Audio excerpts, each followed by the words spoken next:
The need for oil drives men to some of the most unpleasant places on Earth. This is one of them.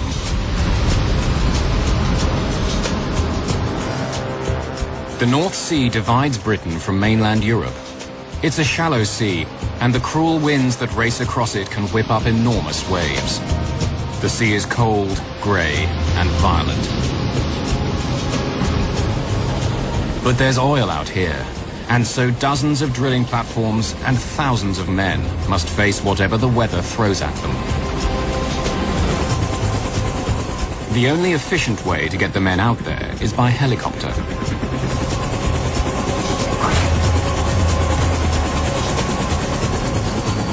The flights are rough and long, up to 500 kilometers each way. After years, the trip has become largely routine, the danger below forgotten by many.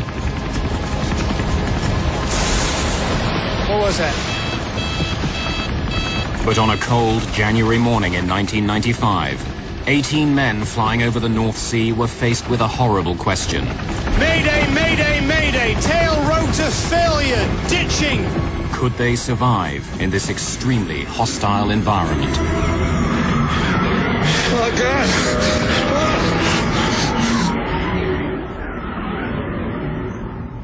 January the 19th, 1995. Commander Sed Roberts and First Officer Lionel Sole work for Bristow helicopters in Aberdeen, Scotland. Their job is to ferry oil workers out to the oil platforms in the North Sea. By mid-morning, they've completed one trip already and are getting ready to head back out. Their helicopter is Super Puma 56 Charlie.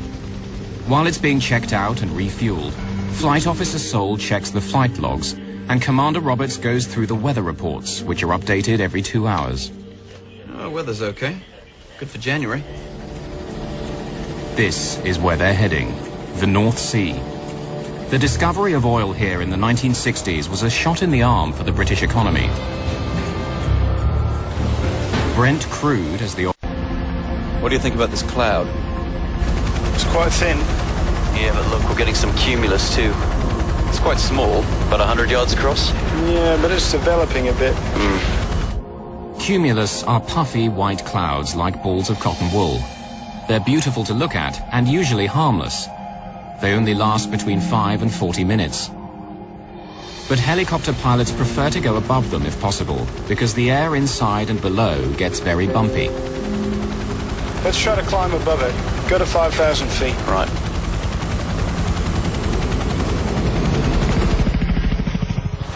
Oh, look, there's a line of them. All along the route exactly where we're going. Yeah, we're not gaining anything by this. No. Let's drop back down to 3,000 feet. Right. So far, the weather is nothing to worry about. But over the North Sea, it can change suddenly. This corner of Europe is where the warm winds from the Atlantic meet the icy blasts from the Arctic and Siberia. The warm water vapor condenses into clouds, cools, then sinks. It creates strong winds, pushing the huge masses around. The friction caused by this motion can make the clouds electrically charged, and that electricity can be released as lightning. What starts out as a placid day can end up in a violent storm. It's now 1 hour after takeoff, and 56 Charlie is approaching the gate, the point where helicopters begin their descent to the individual oil platforms. They're 25 miles from their destination, and the weather is starting to get worse. Bray traffic, 56 Charlie, 120 miles on the 056 HMR. They make contact with Bray Traffic Watch, located on one of the oil platforms. It handles all the comings and goings of helicopters. But Bray Traffic doesn't have radar. It has to rely on the pilots to tell them where they are. Leaving 3,000 feet, would you take the flight watch? Roger, 56 Charlie, I have your flight watch. Aberdeen information, Bristow's 56 Charlie at 120 miles. Leaving 3,000 feet, Bray has the flight watch. Roger, 56 Charlie. Continue with Bray traffic. Quite suddenly, the weather has changed. Instead of the harmless fluffy balls of cotton wool, a line of dangerous cumulonimbus clouds is now blocking their path. They rise up like huge white mountains, more than 10,000 meters, far higher than the chopper can fly. Underneath, they're dark and menacing. Pilots try to avoid them at all costs. Inside, gusts of wind can reach up to 100 kilometers an hour. The turbulence can make the flight unpleasant, but that's only part of the danger. Cumulonimbus, that's the granddaddy of all clouds. It stretches from round about 1,000 feet at its base all the way up to 30,000 feet. They are the most dangerous clouds that aircraft can come across, particularly small aircraft like helicopters. Within a cumulonimbus, you're going to find severe turbulence, you're going to find icing, you're going to find heavy rain, and of course you're going to find lightning. If you're flying a helicopter, that's not where you want to be. Lightning is one of the most powerful forces of nature. Around the Earth, it strikes an average of 100 times per second, each strike with a power of up to 1 billion volts. Aircraft can't completely avoid it. On average, every passenger jet will be hit once a year by lightning, but the design of the planes helps prevent them being badly damaged. Their bodies are traditionally made of aluminium, which is a good conductor of electricity. The lightning passes harmlessly along the fuselage and exits from the tail. Helicopters use the same type of design to keep safe, and helicopters need it in the North Sea. With such stormy weather and so many helicopters, lightning strikes are inevitable. As they begin their descent, the Super Puma enters the line of clouds that stands in their path. Bits of cloud coming up here. It's okay, it's still green. Let's carry on through that. Green on the weather radar means there's rain, but it's not heavy enough to worry about. What the pilot sees in that is actually simply like a television screen. On that television screen he has a map, and overlaid on top of that map is a series of banded colours. If there's no rain, he has a blank map. If there's lots of rain and it's heavy, he has lots of red squares on that, and that gives you the idea of the intensity and the location of the rainfall. On board 5-6 Charlie, the weather gets more intense. They begin to get pelted by hail. Hey, where'd this come from? It's coming in through the vent. It's like being inside a beanbag swamped by polystyrene balls. It's so thick. How come the engines are still running? There can't be any air left out there. Now another problem. We've got a hard over on the ice detector. It's probably just an ice pellet stuck in the probe. Right. The helicopter has an ice detector, a probe outside the craft, which is supposed to tell the pilots whether there's ice on the blades. But they think it's become jammed with ice and is giving a false reading. And then, disaster. Bloody hell. What was that? Lightning, I saw it. Oh, this is bad. There's something very, very wrong with this. We'll have to go down, I'm afraid. The helicopter has been damaged, but they don't know how badly. The entire body is shaking and vibrating. The crew's first instinct is to get down to a lower altitude in case the worst happens and they fall out of the sky. Mayday, mayday, 5-6 Charlie, lightning strike, severe vibration. Mayday, mayday. 40 kilometers away, another helicopter is about to leave an oil platform. Commander Brian Backhouse is loading passengers onto 5-6 Bravo and preparing to fly back to Aberdeen. That's everyone. All set. Suddenly, the loading officer hears Lionel Sol's Mayday call on his radio. Mayday, mayday, 5-6 Charlie, lightning strike. Hear that, Mayday, 56 Charlie! Gentlemen, my apologies, but we have to disembark you. We have an airborne emergency on a sister aircraft. Backhouse hurriedly unloads his passengers. He intends to help if he can. Meanwhile, a gale is steadily building up, with winds in excess of 70 kilometers an hour. The seas are mounting. The crew of 5-6 Charlie are struggling to keep control of their crippled helicopter. After the initial flash, though, the situation hasn't got worse. The Grampian Freedom is a standby ship positioned near the oil rigs to give oil workers a way to escape if anything goes wrong. Her skipper, John McInnes, hears the helicopter's distress call. We increased speed to full speed ahead. Everybody was informed about the vessel and told to get ready for survivors to be taken aboard. Back on the Bravo platform, what was a routine flight for Brian Backhouse is about to become a rescue mission. He intends to find the stricken helicopter and nurse it to safety. If it crashes into the sea, he'll direct rescue ships to the spot. But they're not sure where to go. Let's go to the gate and proceed from there. At least they have a starting point. The Grampian Freedom doesn't know where to go either. They're getting conflicting messages about where 5-6 Charlie is.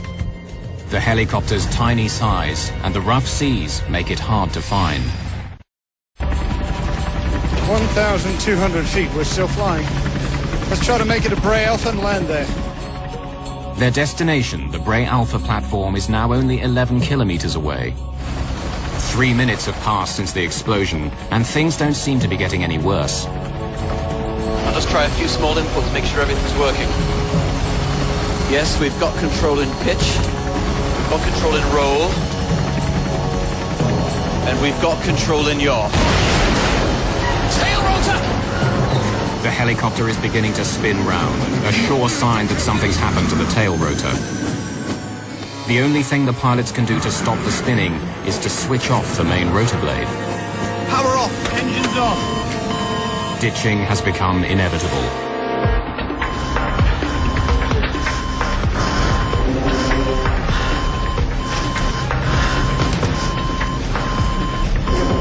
"5-6 Charlie is falling fast, more than 600 meters a minute, with the main rotor acting like a kind of parachute, the blades being turned only by the air that rushes through them. Mayday, mayday. Tail rotor failure, ditching. Brace for emergency landing. At this speed, they're about 40 seconds from hitting the North Sea. The other pilots in 5-6 Bravo are searching in vain. There's no sign of 5-6 Charlie in the sky or in the water. Then they hear another distress call. Mayday, mayday. Tail rotor failure, ditching. Mayday, mayday, mayday. Relaying for 5-6 Charlie. We have a suspected tail rotor failure. Is ditching. Commander Backhouse in 5-6 Bravo knows that he is closest to the stricken helicopter. Everything depends on him. But he's not equipped to locate the distress beacon 5-6 Charlie will use when it ditches. All he can do is search mile after mile of grey sea. Back on the Grampian Freedom, the crew begins searching the sea as well as the sky. But they know 5-6 Bravo can cover ground more quickly than the enormous, slow-moving ship. They do what they can and wait for better directions. Floats, floats, I can't find the floats. I got it. Just keep it at trim angle. Right. The pilots of 5-6 Charlie are about to attempt one of the most difficult maneuvers, ditching or landing in the middle of the heaving sea. Floats under the helicopter are meant to keep it from sinking. If they're deployed too soon before touchdown, the chopper may lose what little stability it has and topple over. Too late, and they won't inflate completely.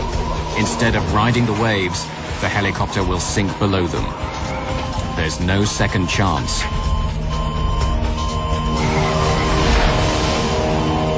They time it perfectly. We're down. Seems quite stable. They've landed safely, but no one knows if they will stay afloat. Helicopters are top-heavy, and they fear it could keel over and sink at any moment. Let's get out of here. Through the door. They need to get the life rafts out, inflate them, and board them quickly. They fear that if the helicopter rolls over, it will trap them all inside. Lift that end. Hold the rope. You go back and help with the evacuation. I'm going to shut things down here. Right. I'm going to try one last mayday call. But the evacuation doesn't go smoothly. When they throw out one of the life rafts, the strong wind blows it back against the helicopter. They can't get into it. Can't get this one down. Can we go on the other side? Then we all stay together anyway. Off you go! Go on! Go on! Go! Go! Mayday, mayday! 5-6 Charlie. We are on the water, floating, manning the dinghy. He doesn't mention their position. Make room! Get set! Make room! The raft is dangerously overloaded. There are 18 on board, and it's only meant for 14. Water is already up to their ankles and rising. Once in the raft, they have no way of communicating where they are. For the first time, the pilots are able to see what caused the disaster. The rear rotor blade assembly and gearbox have broken off and are hanging down the side of the helicopter, held on by just a couple of pipes. No one realizes it yet, but in the rush, they've forgotten to bring the distress beacon with them from the helicopter. It sends out a signal that can be picked up by rescuers. Forgetting it could mean the difference between life and death. 2 ropes attach the life raft to the helicopter. They're meant to stop the raft from drifting away, but they'll also drag them down if the helicopter sinks. One of the passengers has a knife. Shall I cut the line? No, not yet. We have a better chance of being spotted if we're close to the helicopter. Problems mount. The passengers are trying to raise the canopy to protect them, but it gets stuck. Without the canopy, they're at the mercy of the waves. And then the helicopter itself becomes a danger. When the doors were jettisoned, they were supposed to be designed to slip down into the water and sink.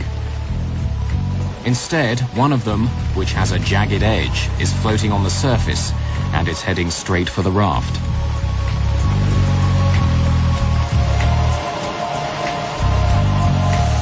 The life raft has been punctured by the floating door. Come on, Bill! Bill, with everything you got, we're gonna sink! No, don't worry about it. We're not going to sink. We've got double-layer rubber tubes here filled with air! It cannot sink! One wave and we're under. No. The pilots do their best to put on a brave face. There are other helicopters and ships out there! They know we're down! They heard our mayday!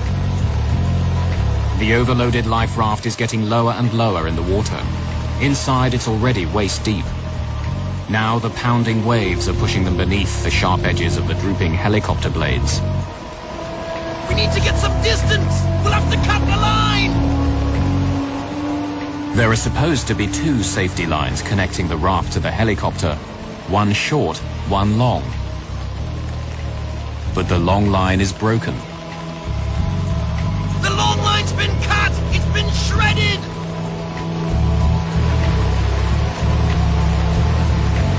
You'll have to cut the short one.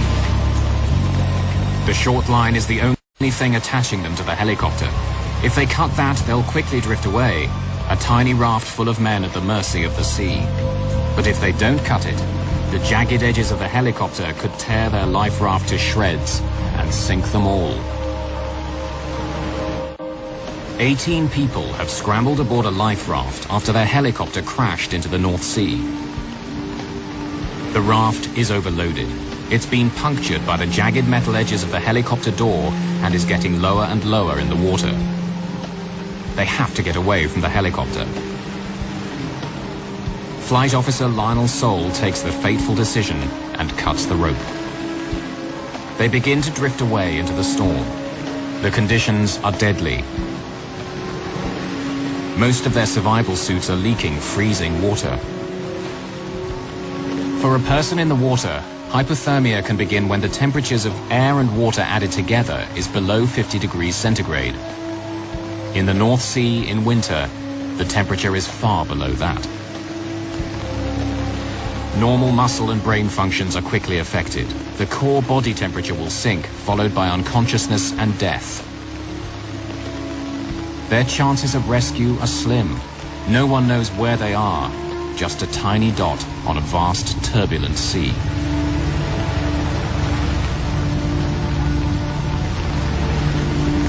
Quiet! Quiet! I hear something! There's a helicopter. The men are desperate. This could be their last chance. Quickly! Pass me those flares! Those flares! In the pocket behind you! Spot a flare, you blind bastard! There it is! We're over here! But it's all in vain. The helicopter passes by. The men can't believe it. Their only hope is gone. On 56 Bravo, Brian Backhouse can see only grey seas. But suddenly his co-pilot spots something. Contact. Right. 2 o'clock. Okay, Roger. Let's investigate.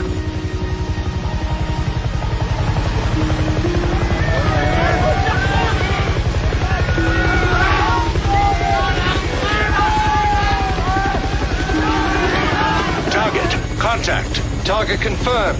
56 Charlie. Stand by for position report. Like a guardian angel, 56 Bravo hovers directly above the survivors for over an hour, directing rescue boats and aircraft towards this tiny speck in the ocean. He came in and hovered fairly close because he wanted to count the number of people on board the life raft. So for a while he was right over the top of us and blowing us around a bit. But as soon as he had got the information he wanted, he backed off and he was just marking the position for the rescue craft to find us. First to arrive is the Grampian Freedom. We had lookouts posted all around the vessel, some on top of the bridge, on each wing of the bridge. A helicopter came and it started crisscrossing your bow, which is not our procedure in that kind of situation. Almost a mile away from the raft, the Grampian Freedom launches its fast rescue boat. The boat sets off at full speed to the rescue. The rain and waves make finding the raft difficult. Hey! There's a boat! It's coming! No, don't think us! Relax, boys, they know what they're doing! Let's go! Quickly, go! The rescue boat throws a lifeline to the stranded men, and they begin pulling themselves to safety.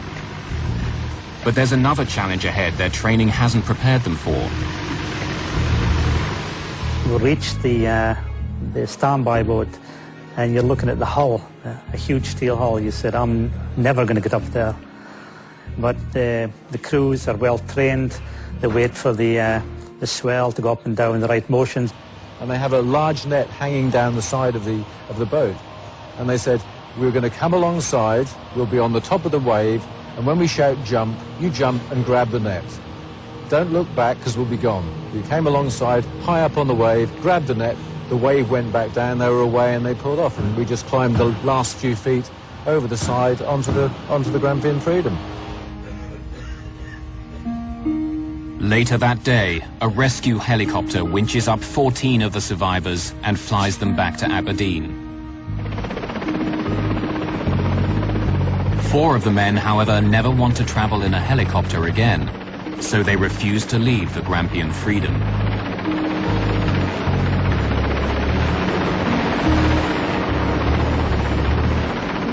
They're in for ever more misery. They're buffeted by a force 10 gale the whole of their long journey back to Aberdeen.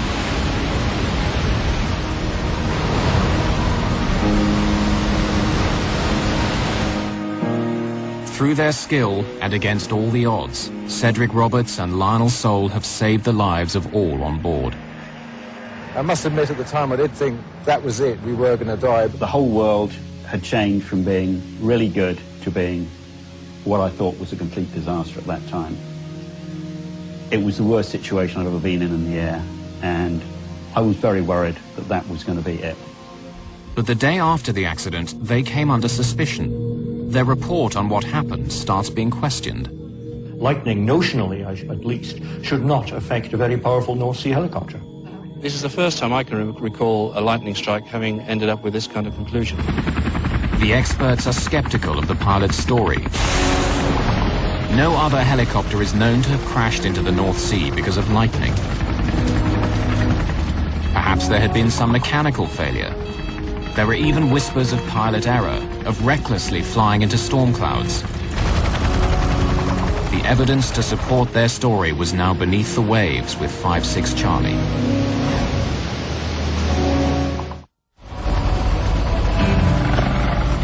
.56 Charlie crashed into the North Sea. The Air Accident Investigation Branch, Britain's air crash detectives, begin searching for the truth. It may look like a rig, but the Stay Dive is actually a ship, mostly used for servicing oil platforms.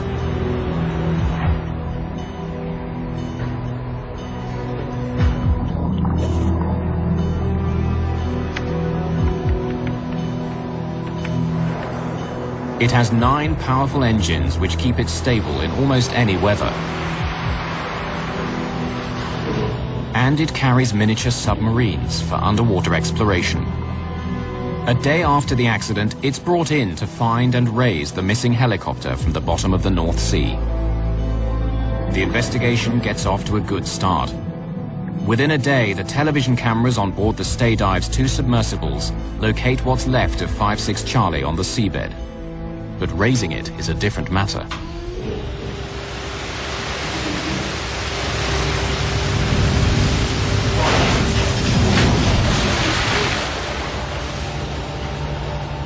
They carry on working into the night. Soon, several pieces of 56 Charlie have been recovered, but still not the vital clue, the missing tail rotor. Ed Trimble was the AAIB's lead investigator.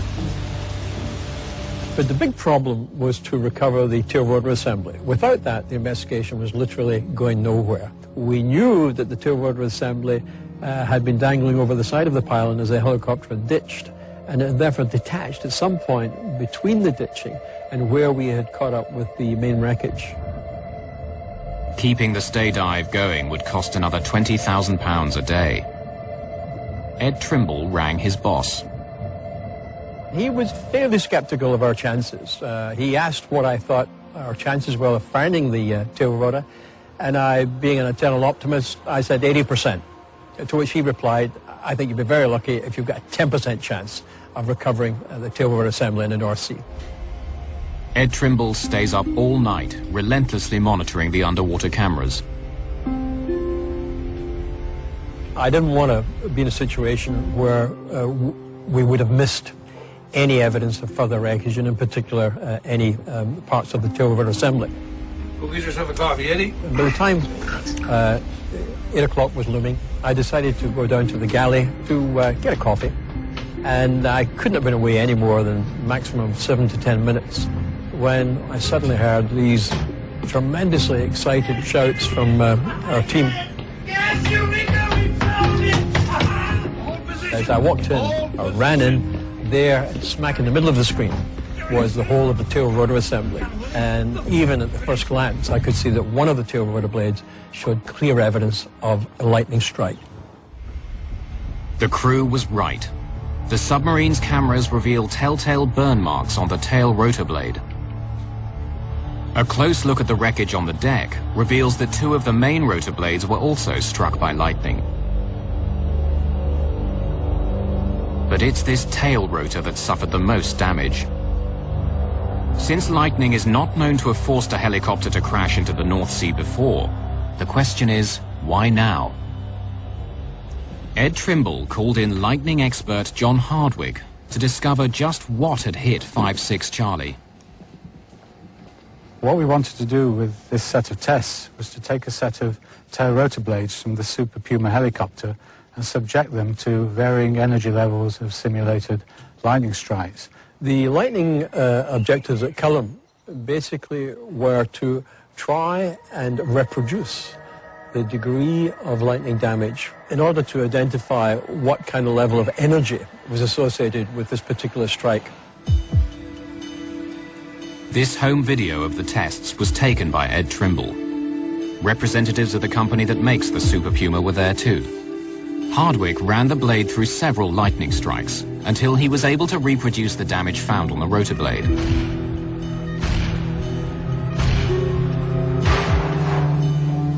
To do it, he had to generate a simulated strike of enormous power.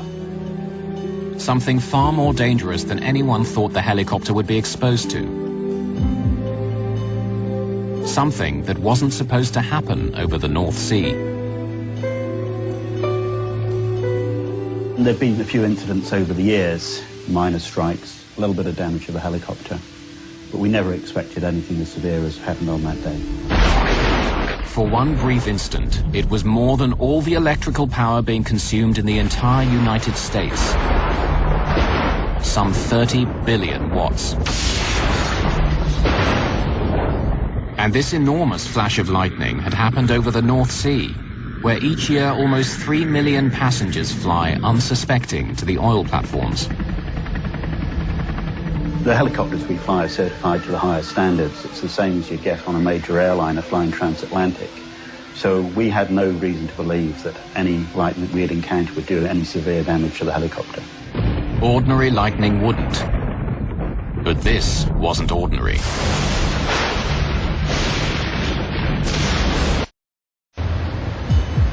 When the records were examined, they showed something very peculiar. This is what they think happened. Inside cumulonimbus clouds, tiny ice crystals are swept upwards by the wind currents. At the top of the cloud, where it's much colder, they combine with other crystals to form hail. The hail, being heavy, plummets back to Earth. On the way down, it hits the rising water crystals, causing friction. The crystals become electrically charged. On that particular day, there was very little in the way of indication that there was any significance in these clouds. We're flying along, everything just seemed very normal. We went through what seemed to us, by comparison to what was around that day, a fairly small cloud. But there was suddenly a lot of snow and ice pellets in the air. I've never seen as much in the way of soft hail pellets in my whole flying career. And the worrying thing was that immediately we knew that obviously there was a high level of energy in that cloud to produce that amount of soft hail, which also meant there was a high chance of there being lightning there. But by that time it was too late. When a helicopter enters the cloud, the sharp tips of its whirling rotor blades cut through these crystals, causing more friction, more electricity, until it's all released in a blinding flash. The records showed that the flash which hit 56 Charlie had been the only one recorded over the North Sea that day, caused almost certainly by the helicopter itself.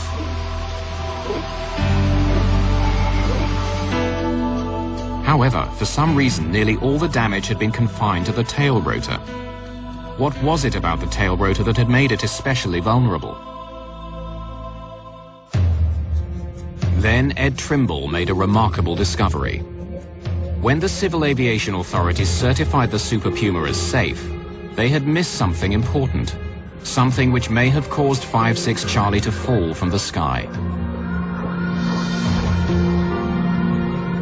Safety investigators examined the wreckage of a helicopter which crash-landed in the North Sea.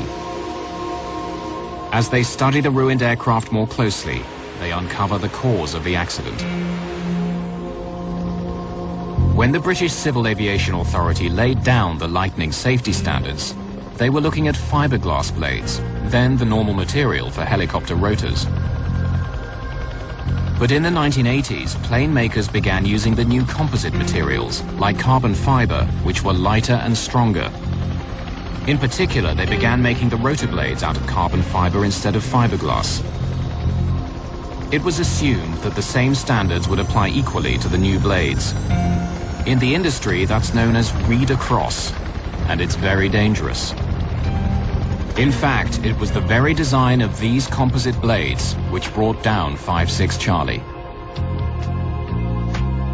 Although made of carbon fiber, composite blades have a metal anti-erosion strip glued on to protect the edge.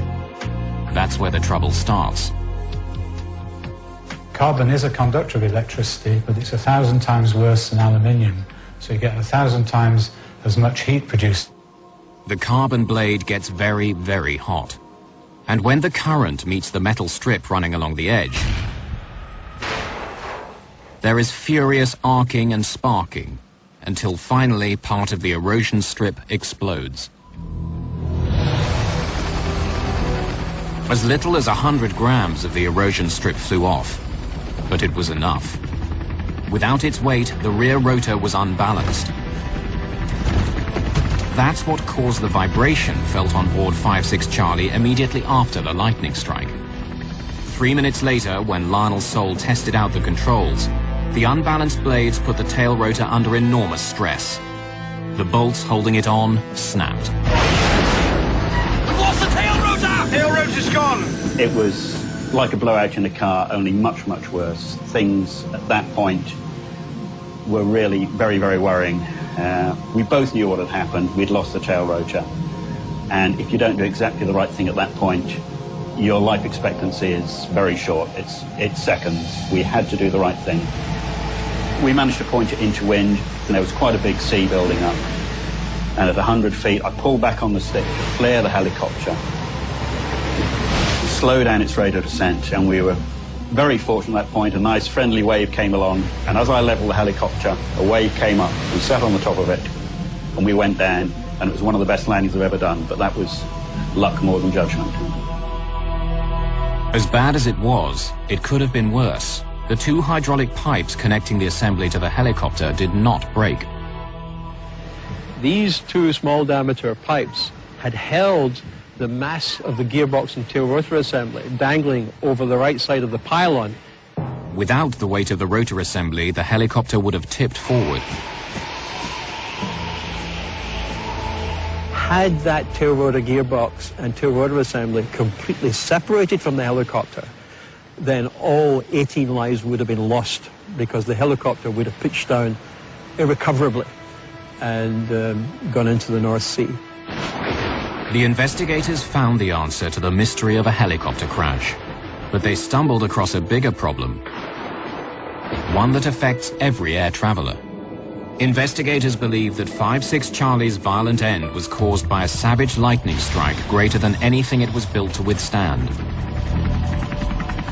And when the lightning hit, it exposed a problem in the carbon fiber blades that made them vulnerable. The tremendous heat created where the carbon fiber met the metal erosion strip could occur again. And the same type of violent reaction could hypothetically take place in any aircraft that has carbon fiber mixed with other materials. Increasingly, aluminium is being replaced with carbon fiber. The world's largest plane, the A380 Airbus, for instance, has over 20%. What will happen if these planes encounter a monster lightning strike? This was the investigators' biggest concern arising out of this Super Puma accident. The findings were unexpected and treated with some skepticism. Though the tests indicated that an unexpectedly large lightning strike hit 5-6 Charlie, Britain's Civil Aviation Authority refused to accept it. No action was taken to increase the safety standards that these helicopters must meet. I thought that the reaction was poor. There seemed to be a real reluctance on their behalf to accept the evidence. If Britain's air crash detectives are right, there is a real concern facing air travelers. Flashes of lightning far greater than aircraft are supposed to encounter are possible. And aircraft made of newer composite materials are at increased risk. For the Super Puma, though, the lessons have been learned. The design of the rotor blades has been vastly strengthened. The erosion strips are now secured with heavy bolts, and pilots have been instructed to give storm clouds a wider berth. The men who must fly these machines to work are prepared to accept the risks. Well, I think the morning there we were very, very fortunate, because the outcome could have gone horribly wrong. But we survived. We got home. My feelings of that morning was this could never happen to me. Now, when I fly in a chopper, especially in the winter time, if it's going to be buffed about with wind, I sometimes get in the back of your mind, this can't happen to me again. But we've all a choice. We've all a choice either to stop or we carry on. And I'm still there 25 years later, still learning and living. The crash of 5-6 Charlie was a hair-raising incident that could so easily have ended in tragedy. In the winter of 1995, the skill of Commander Ced Roberts and Flight Officer Lionel Soule saved the lives of their 16 passengers. Roberts and Soule receive an award for their work. The Guild of Air Pilots and Air Navigators recognized their skill and bravery in the emergency landing. Although we received a number of awards after the incident, from various organisations. One thing I received, which is far more precious to me than any of them, was from the daughters of one of my passengers. It was this little card. It says, "Dear Captain Roberts, I can't tell you how much I need to thank you after you saved my dad's life. It took a lot of effort to try to keep calm while you were falling. If you hadn't have got that helicopter in control, my dad maybe wouldn't be here today. Thank you very, very, very much."